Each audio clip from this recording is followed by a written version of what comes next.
You knew thirst, so mine could be quenched.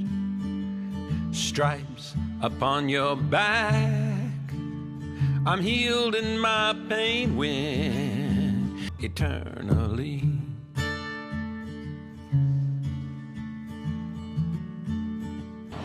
This story starts in 1956, when I was born to Buddy and Sis. Not their real names, of course, those are nicknames. Buddy's real name was Leonard, and his father came over from Sicily into New Orleans and eventually to Houston. Sis's real name was Josephine, and her parents came from Tuscany through Ellis Island in New York, made their way to Galveston, and then eventually Houston. I was born into a family of 7 boys. I was number 3. It was a pretty happy home. A lot of violence, I think, between the boys, only because there were that many boys close in age, but we all wound up loving each other as we grew up. On this street over here we're coming to, there was 5 Italian families, believe it or not, here in Houston, so we had quite a little group of Italians here in Houston at the time. And being Italians, we were, of course, Catholics, and probably had been Catholics in that lineage probably all the way back to the first Pope. And the little church we went to is not far from here, and the school we went to. And that's where we're going, and the story continues.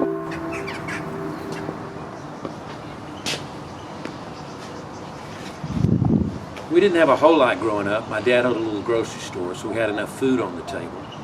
And the rest of the money, I think, went for our education. My parents, being Catholic, felt we needed a good Catholic education. Mine began at 5 years old in kindergarten with Miss Luna of the Purple Rinse. They were filled with half days of juice boxes and naps and learning to tie our shoes. All that was okay. My real introduction to religion began in the 1st grade. I was 6 years old. I was very observant, I guess, for my age. I always have been. Paid attention maybe too much to outward things or to things. Maybe that's why I'm a writer and songwriter today. But on that first day, when Sister walked in the room, I was completely unprepared. You see, this was before Vatican II. Vatican II was a synod the Catholic Church had in the 60s where they kind of dialed back a lot of their traditions. None of their doctrines, but some of their traditions for the priests and the nuns. This was before that. So in walked this young woman, I'm sure a very innocent young woman who had devoted her life to the church and educating hyper little kids like me. But I couldn't get past the costume. She walked in and she was covered from head to floor in this habit. On her head was a veil that hung down to her shoulders, covering her hair. And then around her face was this almost like cardboard material that framed her face. And it was kind of quite stark, so that all that peered out was this little white face. And then she had a gown on her, a dress that went all the way to the floor. And over that was a smock in the front and the back that was red. And on the front of this smock was a heart, a human heart that had a sword through it. It was embroidered on there. Now, of course, this was the Order of the Sacred Heart, and that's what it meant. But for me, a little 6-year-old boy with no one explaining it, I was terrified. This woman had on this dress that had a heart with a sword through it. And then holding all this together around the middle was a great big like strap belt. And hanging down from it was a great big rosary bead. Well, this was all new to me. I didn't know what a rosary bead was or prayer beads. And on the end of it was a huge crucifix. And I've never liked crosses, never liked them. I don't like them in Christianity today for decorations, and I certainly don't like crucifixes. And all this hung down. And I couldn't understand it at all. I was quite frightened by it all. I couldn't understand it. But as I said earlier, I believe that God had his hand on me as a young age, and I wanted God. I wanted to know God. And these were the people that were going to teach me about him. And every day we went to Mass. Every day school started at 8, and we went across the little parking lot here to the church here, and we had Mass, a ritual that went on. And I went every single day, and when I made my first communion, I wanted to go to communion. And in those days, if you wanted to have communion, you couldn't eat anything from midnight the night before. It's kind of like a fasting thing. So we'd all go to school, and we'd all go to Mass, and after Mass we'd go back to our classroom, and then the school would feed us. And I usually would have chocolate milk, a donut or two, and then the day would begin. So I've always had more energy than I've needed, even to this day. Mind always going faster than it needed to be. So you can imagine as a 6-year-old little boy, already having a lot of energy, and now I've got my chocolate milk and donuts inside me. Paying attention to Sister just wasn't going to happen. I'd be sitting there and the boy next to me tapping his pencil, and the girl over there twirling her hair, and the clock, the second hand on the clock ticking away, and I just couldn't pay attention. And I remember the first time that I just stood up. It wasn't being disrespectful, ugly, I just couldn't sit still, I stood up. Well, this was a school in the Catholic Church in those days where discipline was everything, rules were everything, it was not to be tolerated. She looked at me and said, "Get out, you go down to the principal's office." Well, I walked out the door and looked down the hall to the school. It was probably 30 feet. To me, it looked like the giant hallway to Oz. So I went down there and found my way to the principal's office, peered in. There was a desk for a secretary who was absent. And then there was the principal's office. And out walked Sister Juliana. This is absolute truth. People used to comment on it. She was 6 foot tall. She had a great big hook nose, very unfortunate looking. But anyway, that's the truth. That's who she was. And this nun in the same garb steps out. I don't know what's going on. And she steps out and demands to know what I'm doing there, Mr. Tollerine. She knew me because my 2 older brothers had already been in the school. I announced my crime, that I was bad in class. She didn't say another word. She just said, "Take your belt off," and she gave me a pitiless beating and sent me back to class. I don't know what was worse, the beating or going back with tears in my eyes to face my classmates. Well, this would happen regularly. At least once a week I'd go and get myself a real beating. Or something would happen in the schoolyard and we have to see the priest and the same thing would happen. Now I realize now, years later, that what I went through was not as bad as what some others have went through. And I want to make it quite clear that this is not an indictment or an anger against the Catholic Church. You never upset at people because of religious ignorance. Hypocrisy is one thing, cant's one other thing, but just ignorance. They just didn't know what they were doing. They were trying to serve God the best they could, and the best they knew was just rules and regulations. And so this would happen quite a bit to me, until one day she didn't know what to do with me, and she said, "Well, just get out." And I said, "Where should I go, the principal's?" She said, "No, I want you just to get out. I don't care where you go." Well, here I was, 6 years old. I walked out into the sunlight of the day and didn't know what should I do. So I went across the street to the church, and I went into the church. And as I said, I always had a yearning for God. So I went into the church, and I went to the back of the church, and I would just talk to God. This happened a number of times that she sent me out, and I would just go talk to God. You know, the church was filled with candles and statues. I mean, we were really good Catholics. We talk about idolatry. We had it down. We really did pray to statues. But I was talking to God, and eventually the conversation went more like, "God, why am I so bad?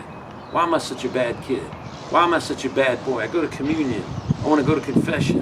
I keep the rules, but I seem to be bad." And little by little, those conversations died out. And God just began to disappear. Back in the classroom, things didn't seem to get any better. Remember one day, sister asked me to come to the front of the class. She had a ruler in her hand. I thought, boy, I'm going to get it today. To my surprise, she handed me the ruler. She said, "Today, Mr. Tollerine, your punishment is that you're going to hit me." She held out her little hand. I'll never forget today, this little white hand being held out. I guess it was some kind of religious guilt psychiatry. And she was saying, "You're going to hit me today for your punishment." Well, I stood there trembling, thinking, if I hit this nun, no one's ever going to play me out of purgatory. Surely God's going to curse me for the rest of my life. So I threw the yardstick and ran to my desk, which was now sitting in a corner of the room, cried my eyes out. So that was my beginning, my introduction into religion. It set the course for a lot of things that were going to happen in my life. A lot of bitterness and a lot of anger that would begin to come forth.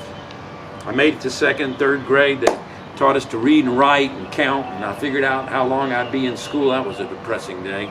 Things weren't going to get much better. As I said, there was a battle going on. This is not about the Catholic Church or just about religion.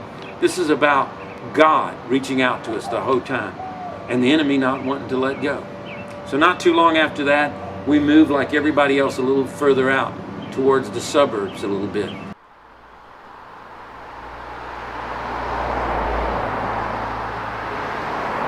You know, in some societies, going from boyhood to manhood takes different roads. I've read that in some African tribes, you have to build a house out of mud bricks, or you have to fight a lion. Other societies, they go through circumcision. In the Tollerine household, the road from boyhood to manhood went through Buddy's Food Market. Let me explain. My grandfather on my mother's side, who'd come over from Italy, he made very good.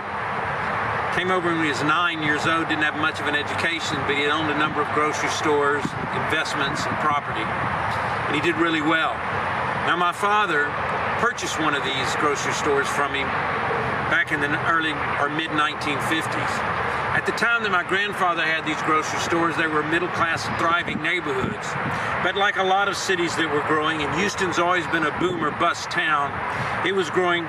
People kept escaping out to the suburbs, and slowly but surely, the Fifth Ward part of Houston, close to downtown, began to deteriorate, till eventually just evolved into a ghetto. And with segregation in full force in those days, it was pretty much set that this was the way it was going to be for a while. Now my father had the store, and the way we kept it going was we all went to work down there. So at about 13 years old, that's what you did. You went to work for my dad's store. And that produced a lot of problems within inside my heart. Because you see, every day I would get up and go to the parochial Catholic school, and it was the 60s and 70s, and they were teaching us about tolerance and about love and about getting along with everyone. But every day after school, I'd change my clothes and I'd go down to my dad's store. Or on Saturdays, I'd be there every day. And I was certainly there every day during the summer. And I would see things that your typical young white boy wouldn't see. I would watch sometimes the young women take their kids to the school that was catty-corner to the store, and then afterwards they'd stand and hook on the corners. Or I'd watch drug deals go down. I even watched some gun battles go on at times. Once watched a man get shot 5 times and then beat the man up who shot him. All this from the safety of this plate glass window in our store that we were inside. Now I'll say all this because it's pertinent to the story, because on the inside of me, it was just producing more questions. I would see one thing at home, one thing at school, and another whole reality down there in the ghetto. And it was relatively safe for us because there were no chain stores down there. And Buddy's Food Market, the name of the store, was fairly safe because it was their store. My dad was always good for a pack of cigarettes to the pimp who needed them, or for somebody who needed a 6-pack of beer to the weekend. And then we did have our good customers who worked in the factories, and Buddy was always good to cash their check and give them some credit. So we were fairly safe in the store. There was a lot of thievery, of course. They were never robbed at gunpoint inside the store, but once I myself and my grandfather were hijacked outside the store once. Thought I was going to lose my life at 16. And so all this just produced more and more questions inside of me. Why all this poverty?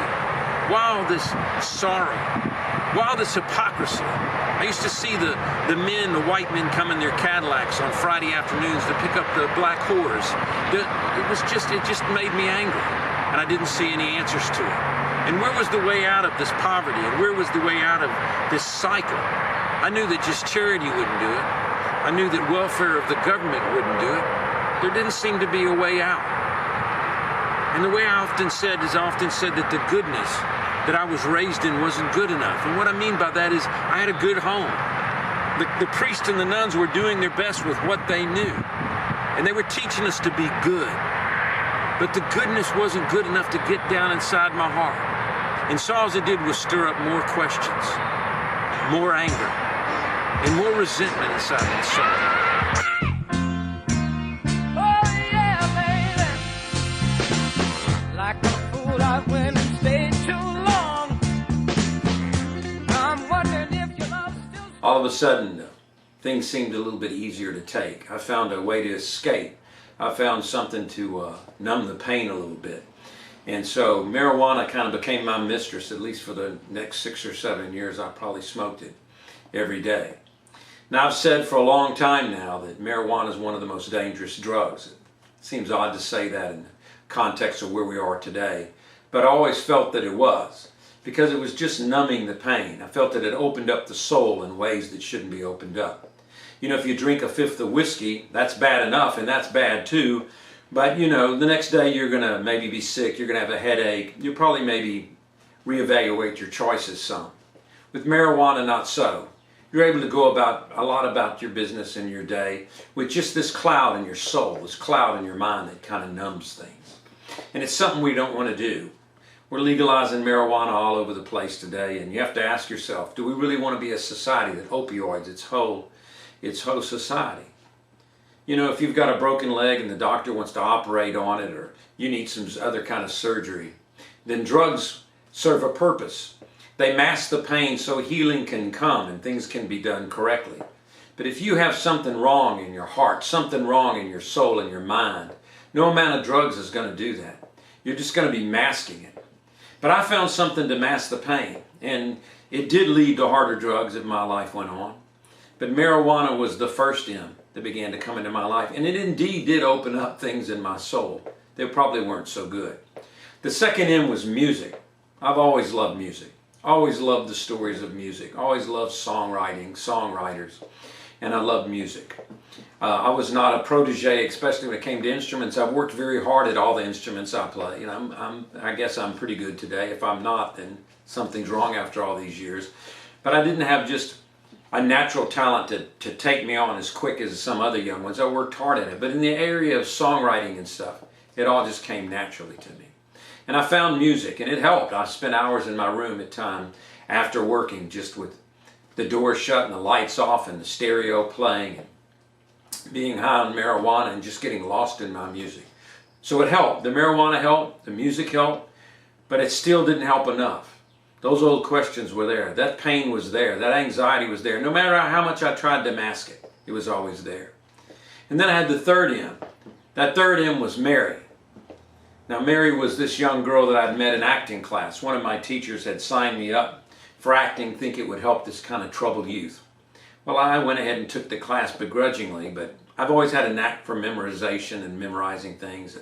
I could memorize lines, and I found myself in a lead in a play, and this pretty little cute girl was the female lead in the play. She must have been all of 15, not quite 16, I don't think, at the time.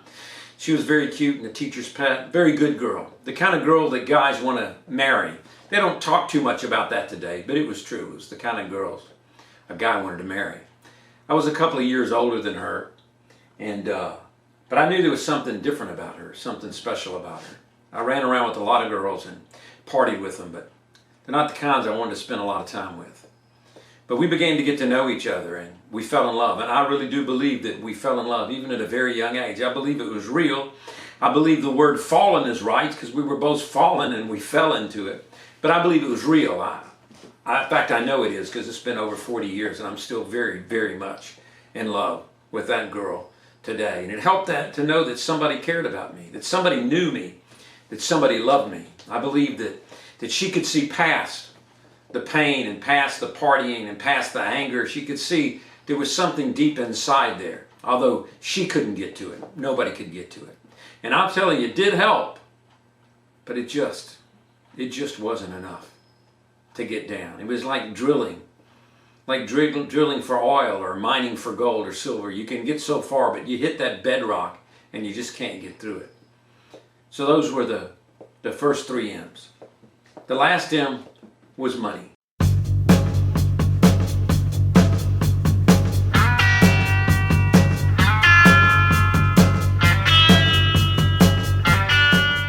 So as I said, I went to work at 13 years old, so working hard was a part of my makeup.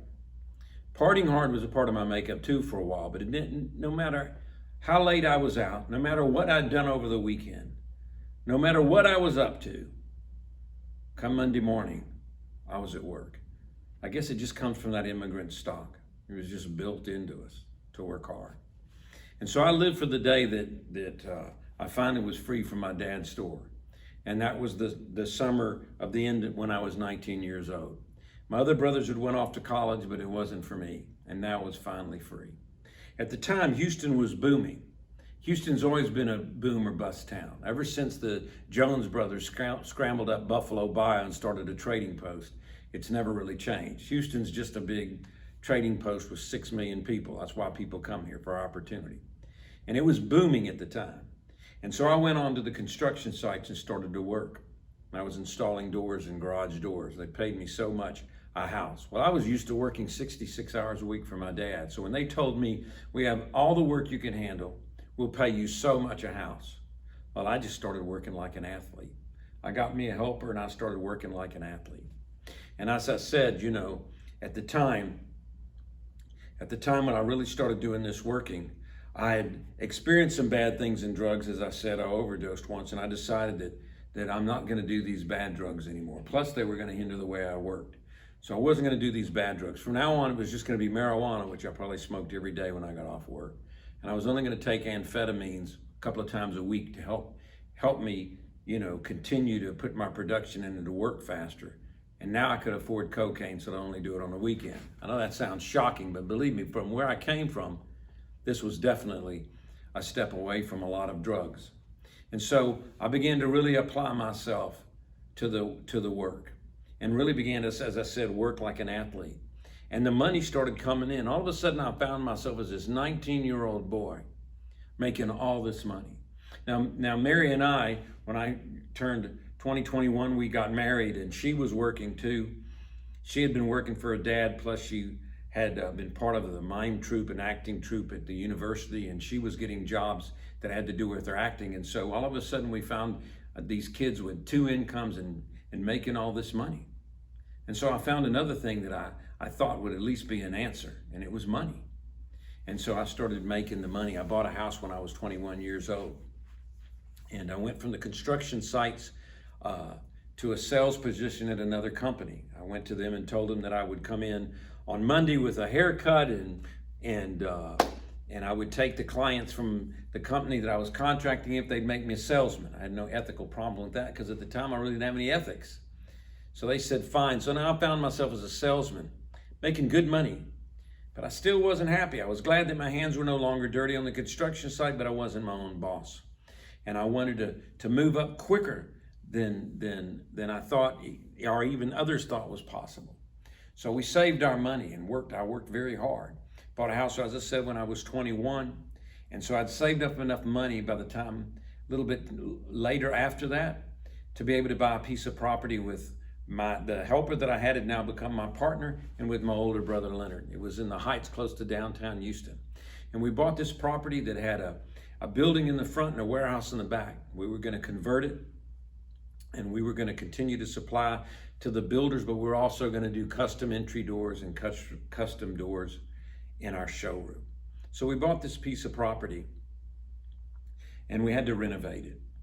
And I'll never forget this day as long as I live. We had finished renovating it, and everybody had gone home. We had finished doing the construction we were doing and the painting that had to be done and all, and made this beautiful little showroom, had a warehouse in the back. And I went across the street. There was a bank there and had a parking lot, and I drove across the street and sat in my car and looked at it. I knew I was going to get this euphoric drop, that here was this little Italian boy who'd went from, run from all the things I went through in the Catholic school and through the drugs and the wildness I'd went into, and now was making money and respectable, and I owned this business, and I was waiting for this euphoric drop. But there was no euphoric drop. In fact, nothing happened at all. Nothing. And it scared me. Now, I'd had some scary moments. As I said, I was hijacked behind my dad's store when I was 16 years old. That was pretty scary.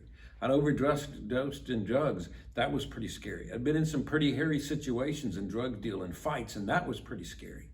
But this scared me because I knew here I was 21 years old or so, and I didn't have an answer. I didn't have an answer what was going to go on.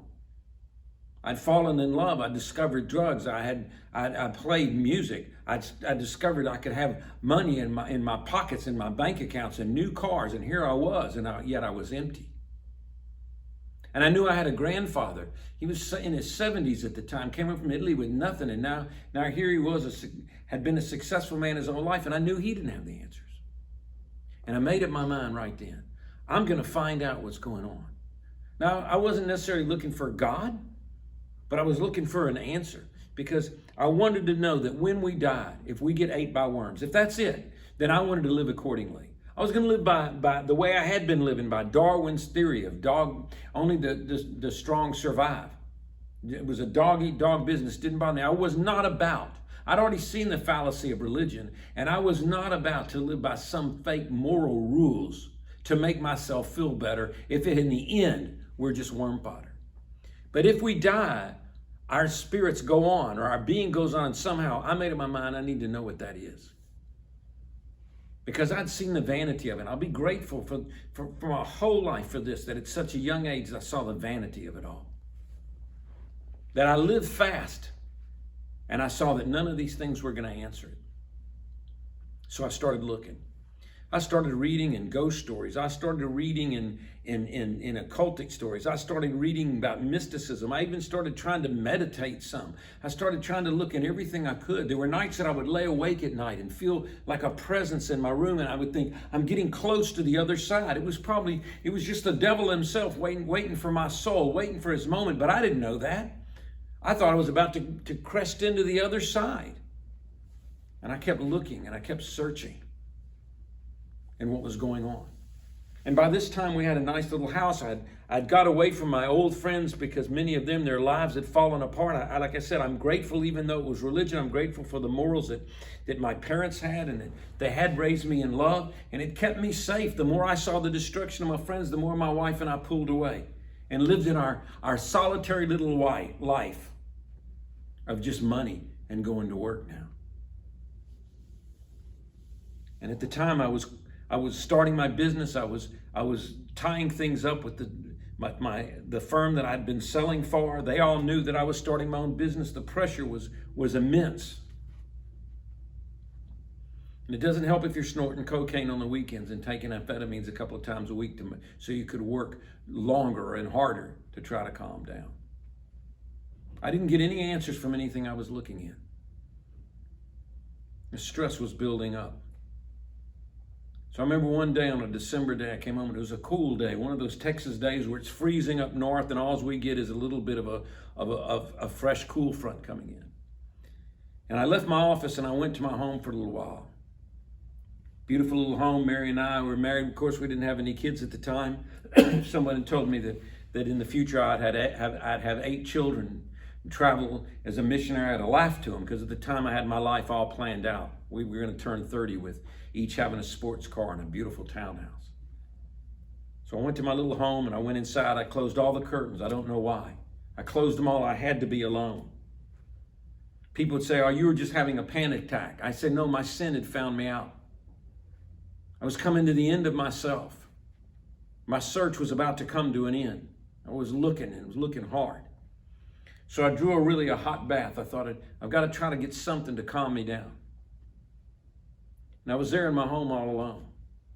And as I said, I had my books on occultism, my books on mysticism, my books on the other side, my books on meditation, all the things you could read, and yet nothing answered me. There was philosophies, and there was ideas, and there was thoughts, and there was programs, but there was nothing that could drill down into my heart.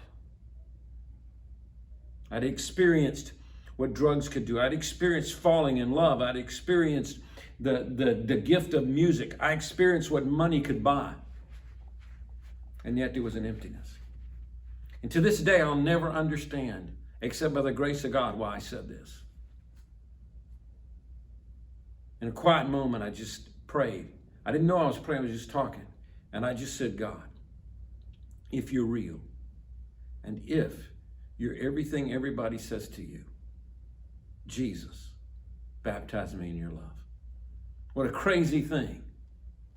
What a crazy thing for an arrogant, angry, hard-hearted young Italian boy to say, baptize me in your love. I don't know why I said that, but that was my prayer. And I said it to Jesus.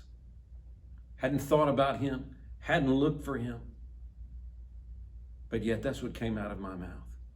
And at that moment, it was like liquid fire went all through my body. At that moment, from my head all the way through me, it was as if a warmth had invaded my body. And I knew a few things immediately.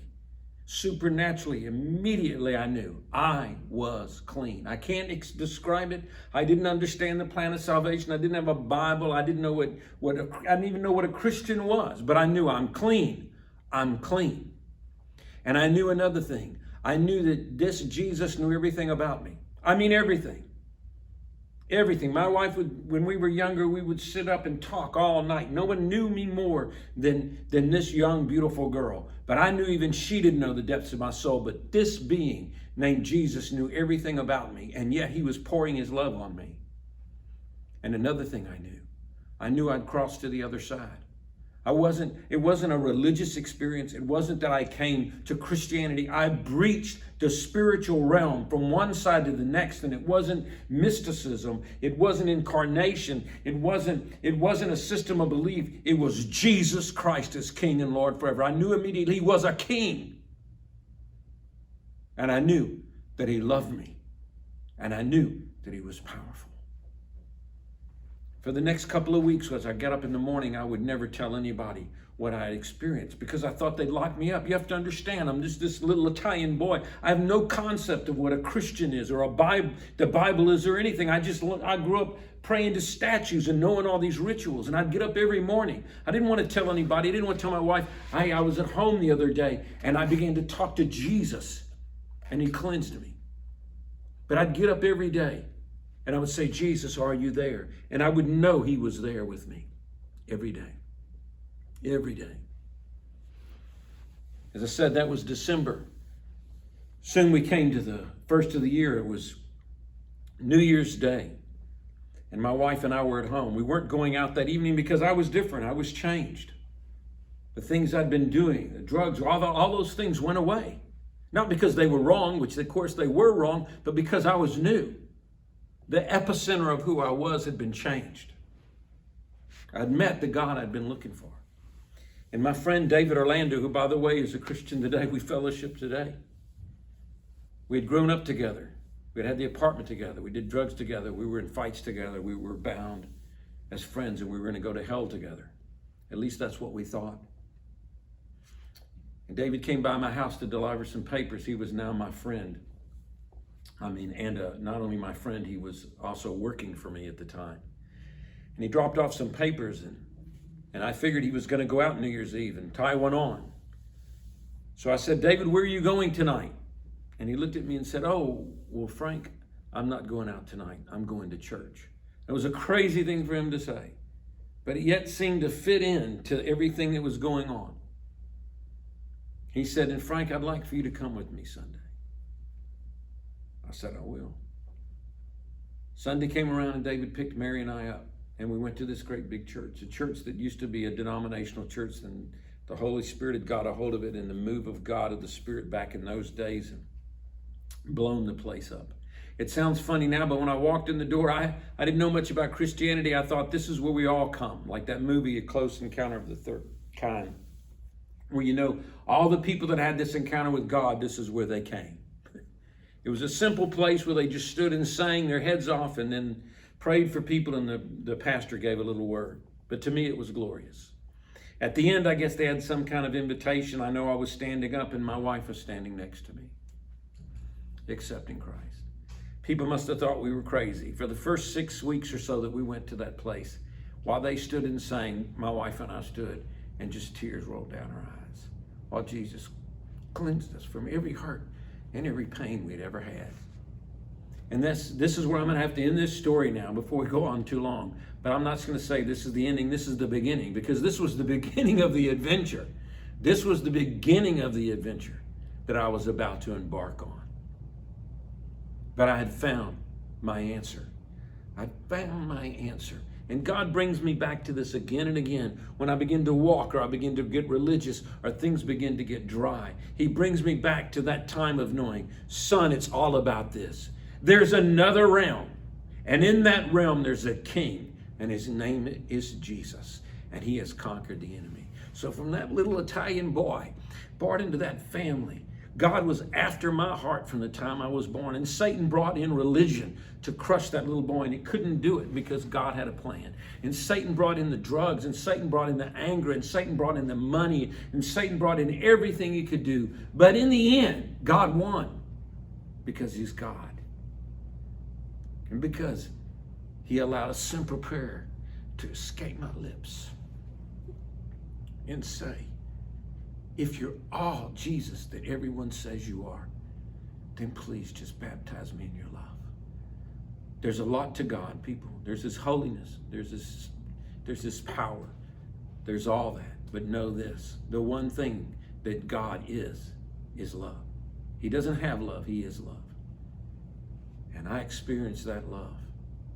And that was some 40 years ago. And that love is still here today. And I encourage you, for you, to let it escape from your lips, whatever it is that you need to ask Him, whatever it is you need to pray, to let it escape your lips, and you can meet the love of God too.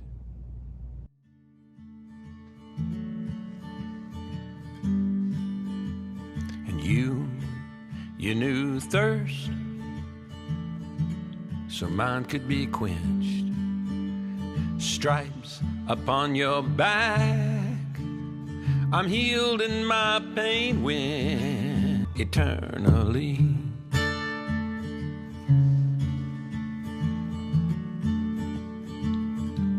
Eternally.